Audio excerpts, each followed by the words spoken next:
Breakout strategies. Setting a support line, then a resistance line, and waiting for that one moment to happen, when the price suddenly breaks through. And when it breaks through, it really breaks through. But how do you trade this strategy successfully? Is there even a strategy? Are there any secrets? Well, yes, there's a couple. And lucky for you, I'm about to share them in this video. Let's not waste any time. Let's get straight to it. Has this ever happened to you? You set your support line, you set your resistance line, and wait for a breakout to happen. Once you see that the price suddenly breaks through your resistance, you enter a trade extremely excited because you're prepared for a huge jump in price. You get your popcorn, sit down, stare at your monitor, but then suddenly the price reverses and dips. You stare at your screen confused on what just happened, and your portfolio just tanked. Well, I'm going to teach you a secret so this never happens to you again. So the first question we need to ask ourselves is, what is a breakout? Well, a breakout is when you have a support and resistance where there are multiple key rejections for both. The actual breakout happens when the price bursts through one of those key levels. And notice what happens. When the price does break through, it starts soaring, making at this point right here a great entry point. But the question is, how do we find setups like this, where the market could potentially have a breakout? The answer is breakout patterns. I'm sure you've all seen these before, but there are multiple key breakout patterns you should have in the back of your head when trading.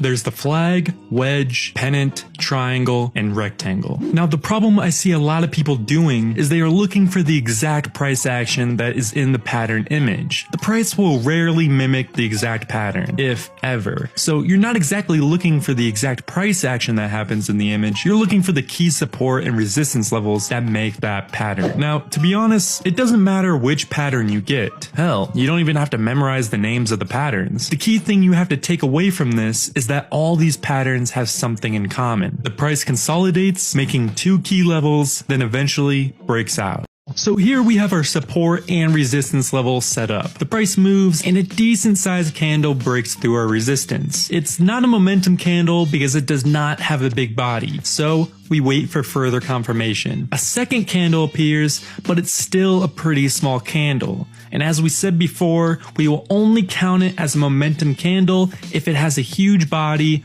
or there are 3 green candles. So we wait again. Then a third green candle pops up, which is an extremely bullish sign. So this is where we enter the trade. Now, there are 3 different scenarios that could happen. The price keeps going up from here, the price goes back down to the resistance level and bounces off, or the price breaks through the resistance level and falls back down and counts this as a false breakout. So what should we do? Should we wait for a pullback to happen, or should we enter the trade right now? Momentum candles can have many forms, but usually it's one big candle with a large body, or 3 medium-sized candles all going in the same direction. These 2 forms of momentum candles are going to be what we are looking for. Let me show you an example. So in this example, we have a set of multiple higher highs, so we set a resistance level right here. Then we have a key support level here because the price reversed multiple times at this level, and now we wait. We see a pretty decent sized candle form, and then it breaks the resistance level. This matches our definition for a momentum candle. The problem is only the tip of it broke out, so we are not counting this as a momentum candle. For us to be able to count this as a momentum candle, the majority of the body would have had to been crossing the resistance level. We would also consider this a momentum candle if another green candle appears outside of the line like this. But unfortunately, it was a red candle instead, so we ignore the signal. Let me show you another example.